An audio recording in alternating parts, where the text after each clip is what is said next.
So ఇప్పుడు exit polls అయితే వస్తూ ఉన్నాయి. ఈ ఎగ్జిట్ పోల్ వచ్చేసరికి political critic surveys and analysis వీళ్ళు వచ్చేసరికి కొంచెం డిస్క్రిప్టివ్ ఇచ్చారు ఈ సర్వే రిపోర్ట్ అనేది.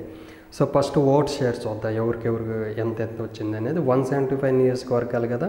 సో వాటిల్లో బట్టి చూసుకుంటే టోటల్గా వచ్చేసరికి వైఎస్ఆర్సీపీకి 50.20%, బీజేపీ, టీడీపీ, జనసేనకు వచ్చేసరికి 44.60%, కాంగ్రెస్కి వచ్చేసరికి 2.20%, అదర్స్కి వచ్చేసరికి 3%.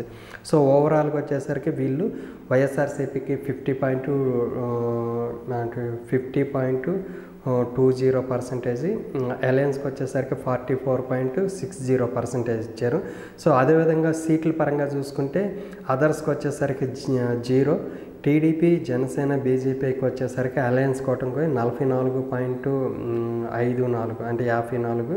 తర్వాత వైఎస్ఆర్సీపీకి వచ్చేసరికి 121 నుండి 131 సీట్లు. సో పొలిటికల్ క్రిటిక్ సర్వే ప్రకారం వచ్చేసరికి వైఎస్ఆర్సీపీ మళ్ళీ గవర్నమెంట్ని ఫామ్ చేసింది. వాళ్ళు వచ్చేసరికి మినిమం 121 నుండి 131 సీట్లు.